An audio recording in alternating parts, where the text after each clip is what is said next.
let's get started on the sacred in Native American religions. So just for continuity's sake, this is what we did last week. We talked about the nature of religion, understanding religion, various perspectives on religion, emphasizing awe and recognition. So the sense of religion being an experience of awe and fear, tremendous mystery and fascination, and at the same time, religion being a process by which you reconnect to the world after that dramatic experience.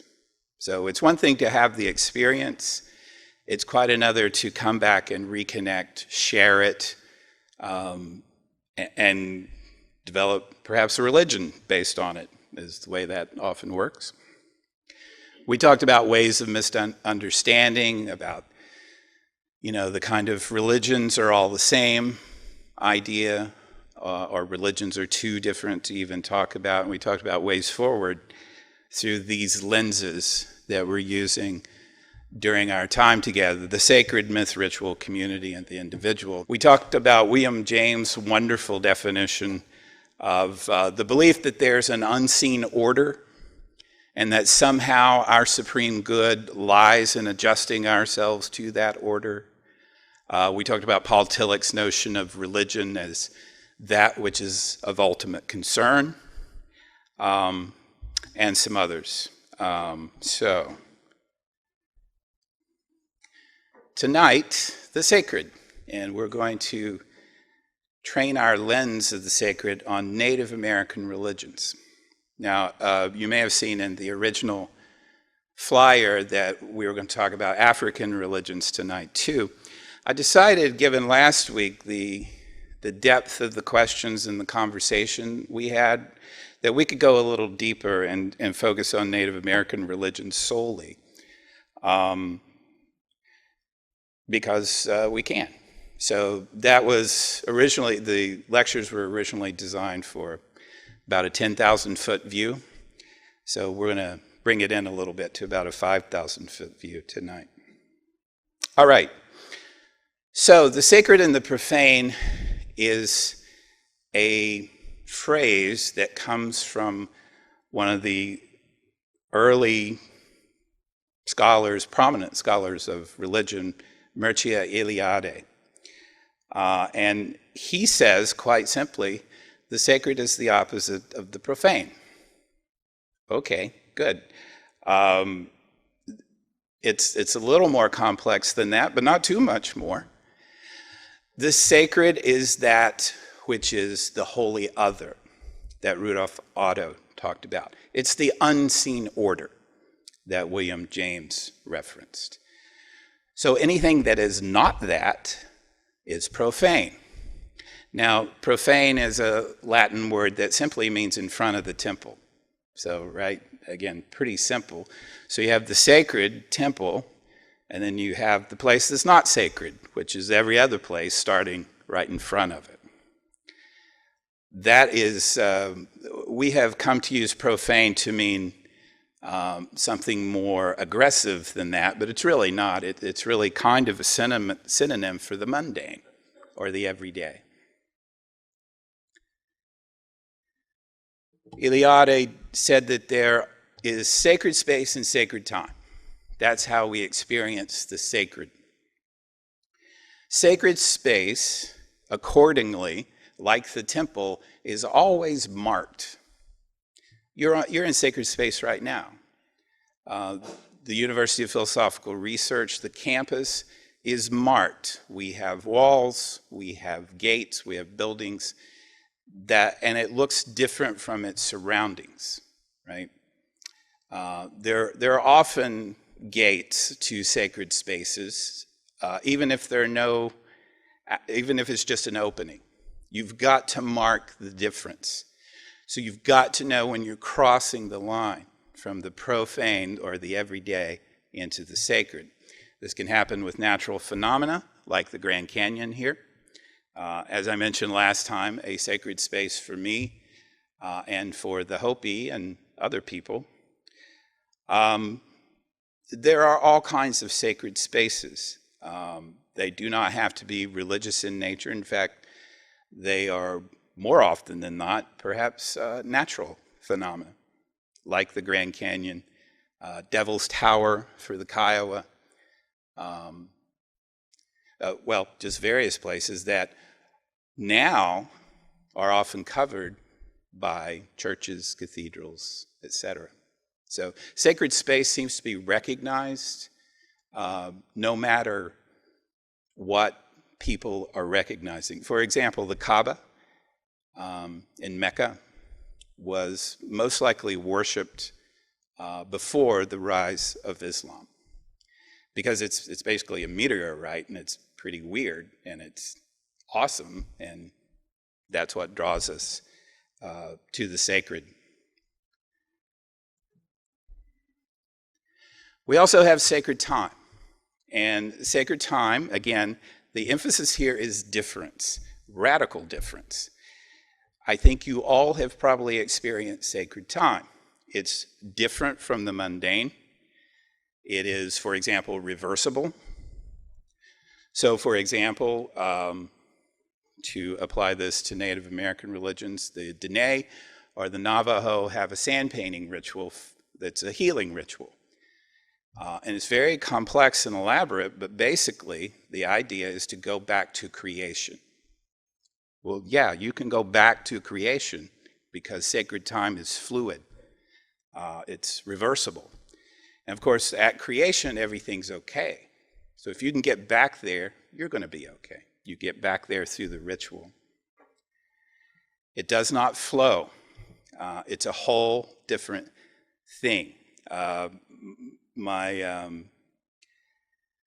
one of the writers I've written about, Leslie Marmon Silko, is Laguna Pueblo. She likes to call it time's burrito, because she said it's like a tortilla.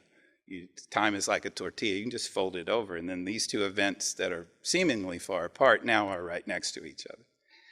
So it does not flow. It's therefore kind of static, so it's a kind of eternal present, right? But it can also be cyclical, as in Hinduism, where things keep coming around, or in Friedrich Nietzsche's eternal return.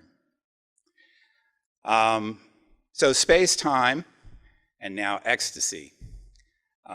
It's unfortunate to give this lecture these days because ecstasy has a different meaning, or maybe not so different after all.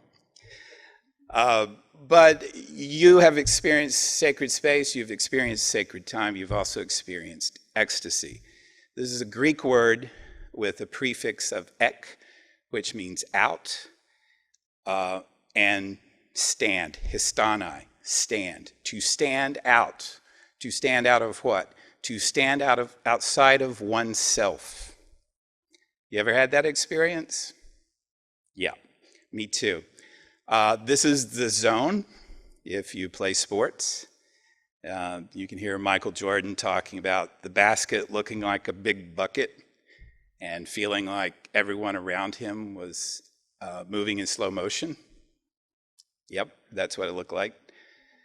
Musicians. I mentioned before, I hack around on a guitar. I'm really bad, but I had a moment once, just once. And I don't know what happened, but I was kind of watching it, and it was awesome.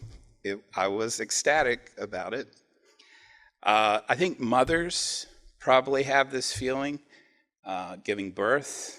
Well, you know, not all the time. Sometimes it hurts like hell, I'm sure. But, I mean, there's a kind of literalness there in giving birth, where you are standing outside of yourself and new life is coming from you. What's that? Yes, artists, of course. I imagine Jackson Pollock in his studio, right, in the zone, standing outside of himself. It's often a technique in meditation to try to imagine yourself outside of yourself, looking back or down, right? This is actually a pretty powerful religious phenomenon, and it will happen to you whether you want it to or not sometimes. So for example, if you've ever been in a car wreck, time slows down, motion slows down, right? Have you experienced that? It's just like everything's so slow and you're like, like looking around. Now this is a car wreck and you're like, oh, that's going to happen, right? This is because time is a construct, but we'll get to that in a minute. So the sacred, what do we mean by the sacred? The sacred is ephemeral. It comes and goes. You cannot live in the sacred, according to Eliade and Otto and others. Because if you were living in the sacred, it would be mundane. There's no difference, right? There's no distinction. Eliade says that the sacred is about making a world. And sacred space, he says, is the axis mundi of the world, the center of the world. And we can see, if we look at cultures around the world, that the axis mundi is a very important concept. For the Hopi, for example, the Sipapu is a tiny little hole in the ground. For the Hopi, it's at the bottom of the Grand Canyon. This is the emergence place, right? This is where we entered this world from the third world or the fourth world, right? Sacred space. Eliade suggests that Aboriginals in Australia consider the sacred to be real and our mundane lives to be the illusion. So when you're in the dream time, that's when you're in the ultimately real. The rest of the time, you are in illusion. And it's not a very fun one, usually. All right, so that's the way that that comparative religion and the history of religions has looked at the sacred, being defined by Otto and Eliade in particular. But tonight we're doing Native American religions, and that does not apply. Remember last time we talked about the nature of religion being a sense of tension between what is and what ought to be, about the ideal and the real. With Native American religions, we don't have that. Let's talk about it. The history of Native American religions has been a history of misunderstanding. I'm sure you know this, and we could talk for hours about that, but just a brief rehearsal of some of this. Cristobal Colon, Christopher Columbus, this is what he said in his journal upon meeting the Arawak. They should be good and intelligent servants, for I see that they say very quickly everything that is said to them, and I believe they would become Christians very easily, for it seemed to me that they had no religion. Our Lord pleasing, at the time of my departure, I will take 6 of them from here to your highness, in order that they may learn to speak. No animal of any kind did I see on this island except parrots.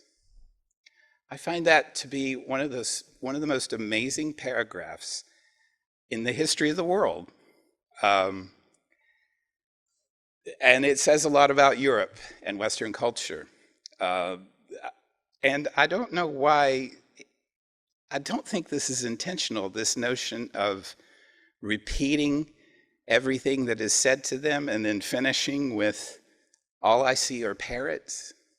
I don't know, maybe just a historical irony, I don't know. But this defined the relationship between Europe and Native America to this day. They had no religion, therefore they should be good and intelligent servants, and I will take them. I mentioned last time the story from Charles Eastman's The Soul of the Indian that we're going to come back to when we talk about myth, of the missionary who came to the Seneca and gave them the gospel of Jesus Christ, and they responded with the story about the origin of corn. And the missionary is angered and says, what I gave you were sacred truths, and you've given me back fable and falsehood. And the Seneca are genuinely confused and say, we believed your story, why won't you believe ours? That's a fundamental difference in the way of not just looking at the world, but being in the world, right? William Penn, I think I mentioned this last time. The great William Penn, a fantastic, brilliant, compassionate Quaker, trying to figure out where his friends belonged in his universe, concluded that they were clearly not Christian. They didn't seem to worship the devil, therefore they must be Jews. Anthropologists, Native American history is rife with anthropologist stories. One of my favorites is, this is late 19th century, I believe it was the Navajo, the Dene, and anthropologists goes, because this early 20th century, late 19th century is the time when anthropology changed with Franz Boas, but we won't get into that. But they're trying to do more than record. They're trying to kind of save these cultures. So they go, the anthropologist goes to the Navajo and says, you know, you have to plow in the spring. And the Navajo are horrified and say, no, you can't cut Mother Earth open in the spring. What kind of monster are you? And the anthropologist, being a good scientist, says, are you saying if I jump up and down on the ground right now here in the spring that the plants won't come, the harvest won't happen? No, they say, but it sure would tell us what kind of person you are. Missionaries, lots of missionary stories, the black robes in Canada and New England. Of course, we know this here in California, the missionaries and the establishment of the missions. Wounded Knee. Again, we could talk hours about these individual instances, but they are a continuum. The Ghost Dance, and now Standing Rock in North Dakota.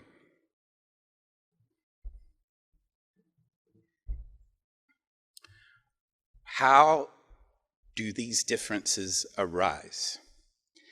Here I want to introduce you to one of the greatest religious thinkers of our time. His name is Vine Deloria Jr. He was an Oglala Sioux, and he was also a lawyer, a seminarian, and an incredibly brilliant and widely read man. I always smile when I think of Vine Deloria because I saw him a few times at the American Academy of Religion meetings, and people would be out in the hallway to hear him speak because he was so smart. And he was a trickster, basically. He would mess with people mercilessly, especially academic types who thought they knew something about Native American religion or anything, really. I'll never forget standing along the wall in this auditorium because it was so packed. And he was on a panel with a theologian from a Catholic university. I don't remember, excuse me, which one. And of course, they were talking about land rights, treaty rights, etc.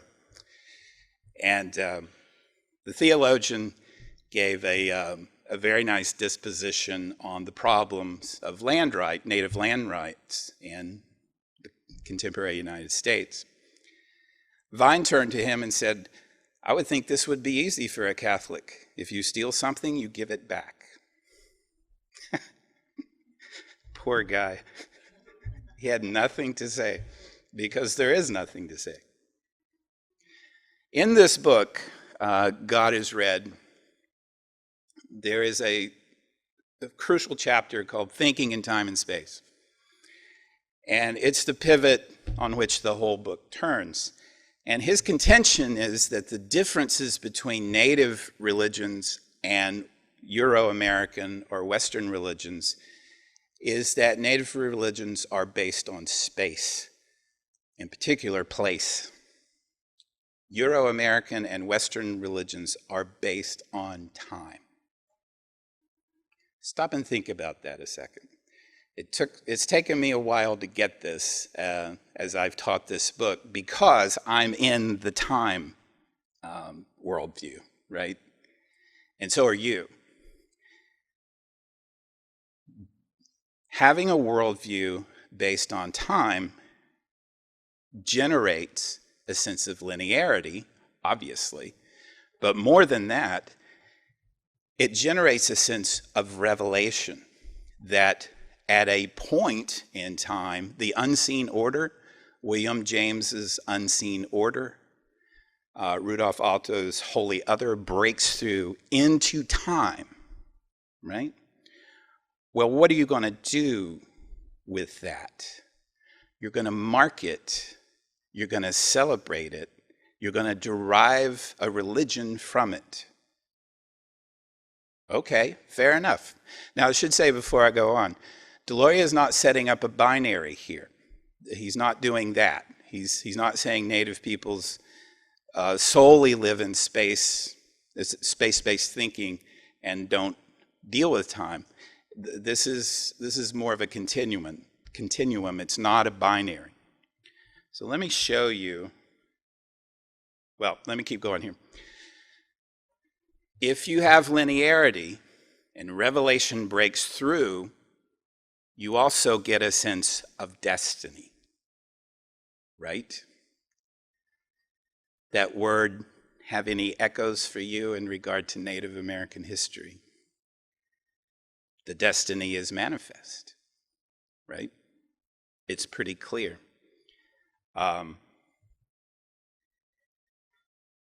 Think about this. Time assumes the transportability of the sacred. Think about that. The transportability of the sacred. And so Muhammad has a revelation in what is now Saudi Arabia, and we can lift that from that place and transport it to Europe, Africa, the United States, everywhere. It is transportable. Well, once you lift it from space or place, it also becomes universal. Why? Because there's only one time. There are many places. There is only one time. And so if your revelation is in history, then it has to be better than someone else's revelation in history, right? As opposed to a sense of space or place where the sacred is here. It's here. It's at Devil's Tower for the Kiowa. It's at the Sipapu for the Hopi.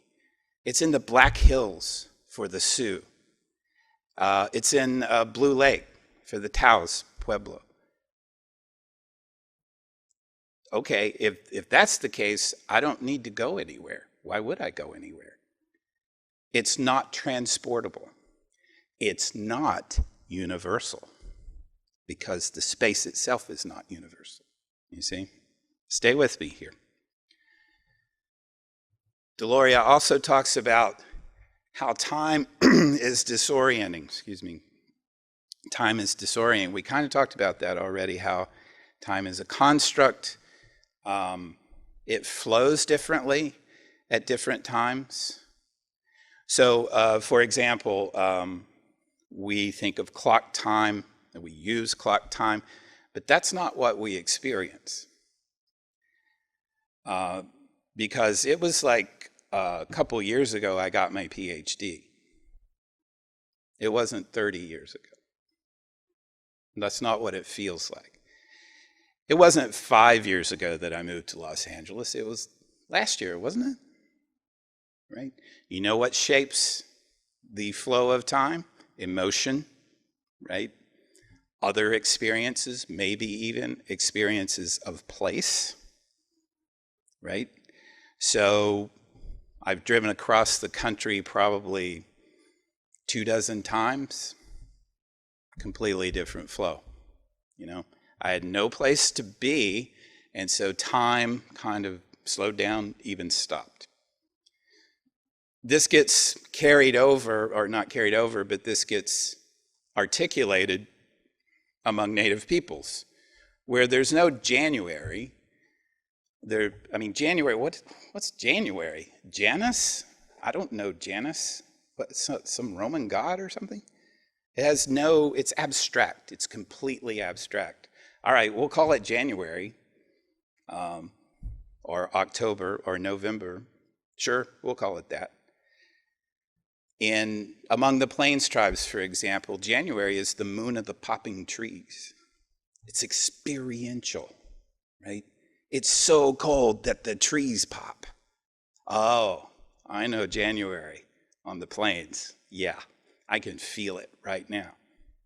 It's so cold, right?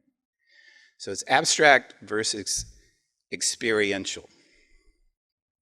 And finally, these are Gloria's arguments. Time consumes space. This is a hard one. How does time consume space? Well, you have to understand what all he's talking about that goes into time, that is ideology, notions of your place in time, to kind of mix our metaphors there, where you exist in time. For Western culture, we exist in time. That means we have beginnings, we have endings, and we have a path from one to the other. Okay? If you are spatially based, time, it's secondary. Not that big a deal. There's, again, Leslie Marmon Silko, I think I mentioned earlier. She has a novel called Almanac of the Dead. It's 760 pages of legal indictment against the United States on behalf of Native cultures. It is some of the most horrific stuff I've read in fiction, and I read a lot of dark fiction. Again, 760 pages.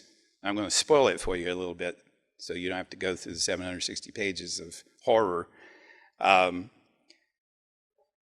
The main character is Sterling. He's a Laguna Pueblo, and he just wants to put the world right. He wants to bring back some balance to this nightmare. And so, as a good novelist, Silko plots for him to be at a certain place at a certain time, and good readers, time-based readers, we know, here's the climax of the story. And the line is, well, might take 500 years. Wait, what? It might take what? Sterling's going to be dead by then. But no, it might take 500 years. That's okay. Earth will still be here. Earth's more important than we are, right? So I've been thinking more about this notion of time and space and how time consumes space. And I remembered being in Atlanta doing my doctorate. If you've been to Atlanta, you may have been to Stone Mountain, Georgia. Anybody ever heard of this? Oh, okay. I love telling people in LA what it's like to live in the South. You will not believe this, or maybe you will. Stone Mountain, Georgia is this massive granite mountain. And into the side of it is carved 4 Confederate generals on their horses. It's called the Mount Rushmore of the South. I was there for, I think, 4th of July or some event. I was dragged to it. I did not want to be there. I remember that. But I was amazed because here it was in a patriotic frenzy, and they had a laser light show. And so I kid you not, they lit up the Confederate generals. I think it was Jefferson Davis, it's always Robert E. Lee, and some others. And the horses started trotting I was just dumbfounded. And then they projected a map of the United States, and starting on the eastern seacoast, a growth began, and it moved westward. I thought, that's how time consumes space. It literally does. And so I don't have the Stone Mountain video for you, but I do have this to just give you a sense. This is it starts at 1776. Of course, a lot happened before that, but this will give you a sense of time consuming space.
Here's some words from God is Red that I wanted you to hear from Vine Deloria.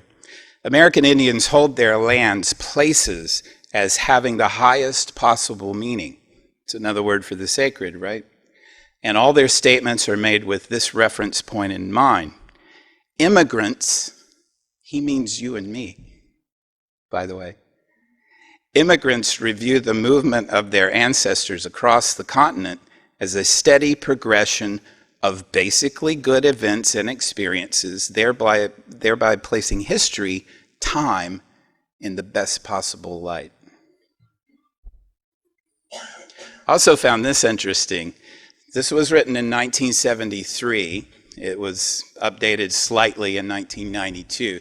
Vine Deloria died a few years ago. But 1973, he says this: in a world in which communications are nearly instantaneous and simultaneous experiences are possible, it must be space that in a fundamental way distinguishes us from one another, not time. All right, wrapping up here. Deloria says temporally based religions, that is, most Western religions, all Western religions, are on the defensive because time keeps moving, right? I remember my friend Rabbi David Balinson taking students to his temple, and the prayer being, "Oh God, teach us how to make sense of your words from 3,000 years ago in a desert to here, now, today." There's the problem, right? You've lifted the sacred from its place, and now you've put it in Alabama. Okay? What are you going to do about that? How are you going to make sense of that, right?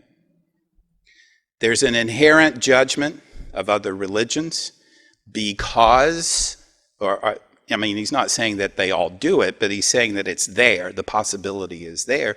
Why? Because there's one time. You don't get to, there's not different times in which Christianity does this and Islam does that. It's all the same time. And so there's an inherent judgment involved because you're competing in the same, almost said space, but you know what I mean. There's an inherent judgment of a behavior against a past norm, right? Because the past, in religion, the past is always better in temporally based religions, right? It was creation, then it was fall.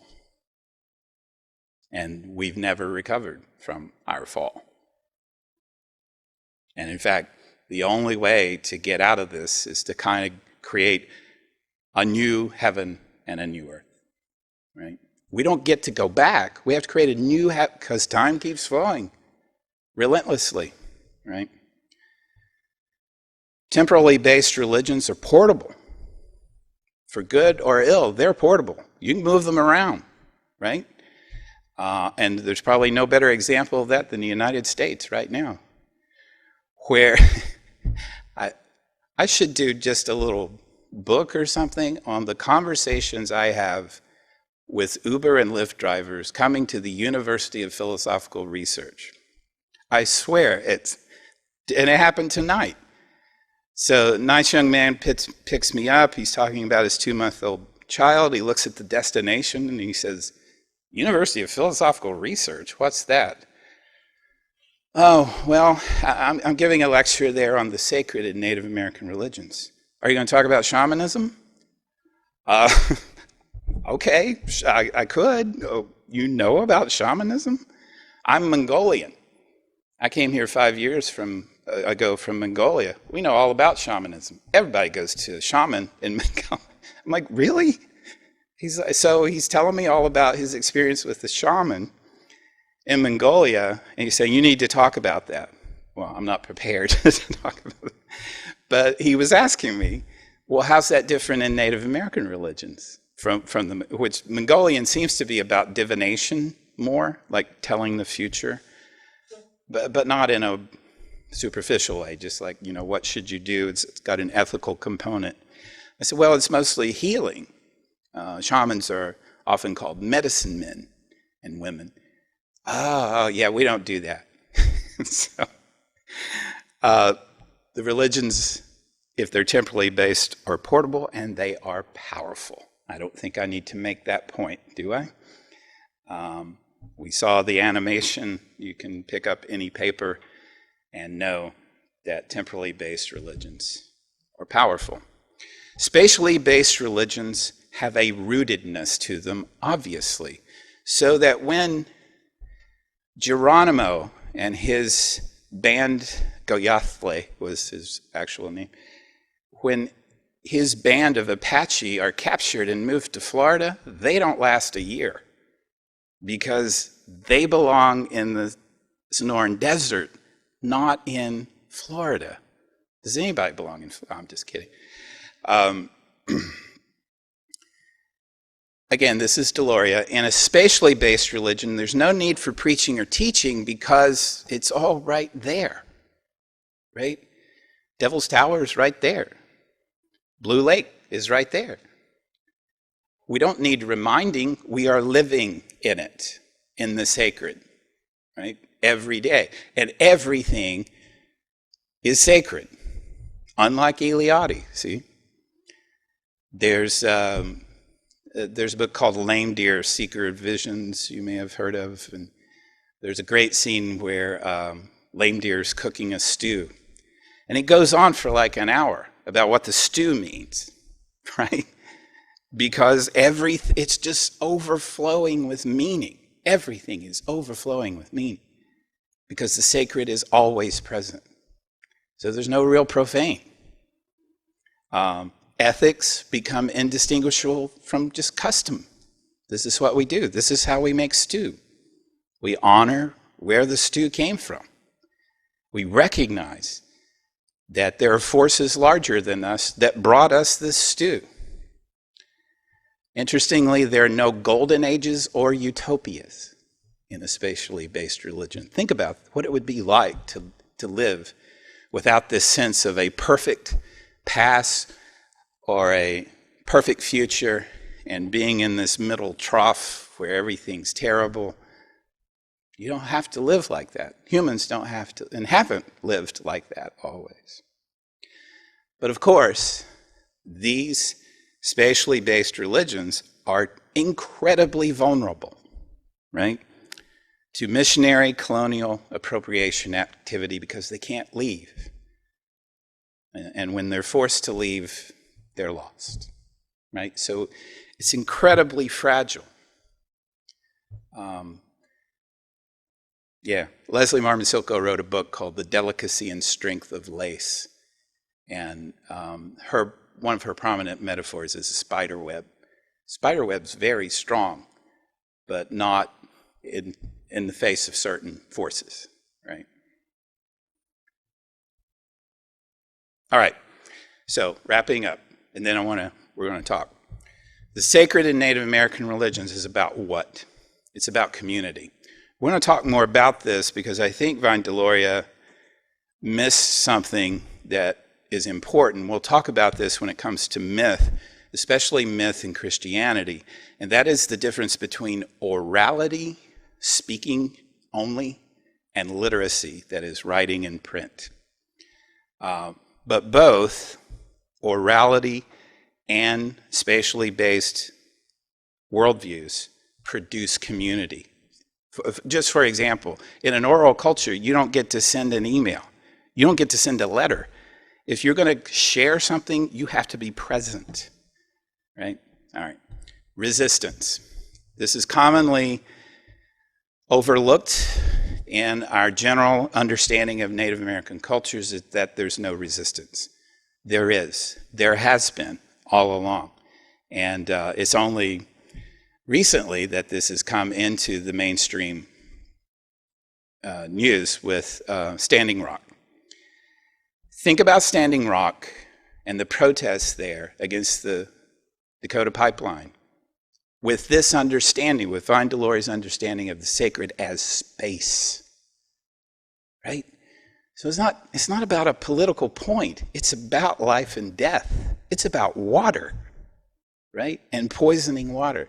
It's about the relatives, the ancestors, and where they live, and the spirits, and where they live. All right, I got to stop. Humor.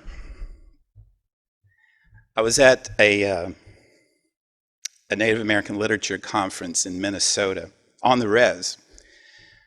So we met in a casino, and it was great. We had all these professors talking about Native American literature. And so I went to this session, and it was on cannibalism. And I went because what are we doing? Talking about cannibalism. So I went just to see what was going on. And it was weird. But there was a Native woman who sat next to me. And then there was a younger scholar up there who was clearly out of place, not just in terms of being younger, but her topic had nothing to do with representations of cannibalism in history and literature. And finally somebody said, Dr. So-and-so, can I ask what your paper has to do with any of this? And she's like, I have no idea. They just stuck me in this panel, and she's clearly upset. So the Native woman next to me says, well, I know, I'm sorry, I broke the joke. The panel was on humor in Native American literature, and they started talking about cannibalism. And so the Native woman said to this young scholar, she said, well, I think what you're calling here is to find the humor in cannibalism. Nobody laughed. I'm about to crack up. And I got on the elevator with her, and I said, the humor in cannibalism, really? She's like, I was trying to help. Vine Deloria himself, this is a joke, God is Red, 1972. What's it a play on? Thomas Altiser's 1967, God is Dead, right? Some of his other books are called Custard Died for Your Sins, Red Earth, White Lies. This is a powerful weapon in the Native community, is humor. And you can see it in the literature, but also everywhere. I follow some Standing Rock people on Twitter. It's pretty funny. It's deadly serious and absolutely hilarious, like cannibalism. Storytelling, of course, still going on, still vital, still holding things together.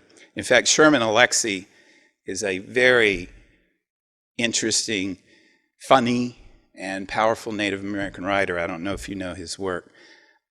Speaking of humor, his most famous book is called The Lone Ranger and Tonto Fist Fight in Heaven. If you know the film, what? No, I'm sorry, no, not that film. There was a film made of the Smoke Signals. If you know the film Smoke Signals, yeah, it was an indie art thing. It's based on his book. Anyway, in his literature, he has a couple of places where he says, sometimes he says, and he writes it out like this, like a formula, survival equals anger times the imagination.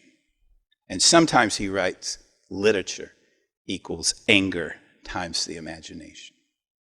Yeah? And then finally, reconciliation. This is a poem by a Muskogee Creek poet named Joy Harjo. And it says more about Native American religions than I could ever tell you. So I just want to read it to you, then we'll be done, okay? We gather by the shore of all knowledge as peoples who were put here by a God who wanted relatives. This God was lonely for touch and imagined herself as a woman with children to suckle, to sing with, to continue the web of the terrifyingly beautiful cosmos of her womb. This God became a father who wished for others to walk beside him in the belly of creation. This God laughed and cried with us as a sister at the sweet tragedy of our predicament, foolish humans. Or built a fire as a brother to keep us warm. This God who grew to love us became our lover, sharing tables of food enough for everyone in this whole world. Oh, sun, moon, stars, our other relatives peering at us from the inside of God's house, walk with us as we climb into the next century, naked but for the stories we have of each other. Keep us from giving up in this land of nightmares that is also the land of miracles. We sing our song, which we've been promised has no beginning or end. All acts of kindness are lights in the war for justice. We gather up these strands broken from the web of life. They shiver with our love as we call them the names of our relatives and carry them to our home, made of the four directions, and sing. Of the South, where we feasted and were given new clothes. Of the West, where we gave up the best of us to the stars as food for the battle. Of the North, where we cried because we were forsaken by our dreams. Of the East, because returned to us is the spirit of all that we love. All right. Sorry to go so long, but let's talk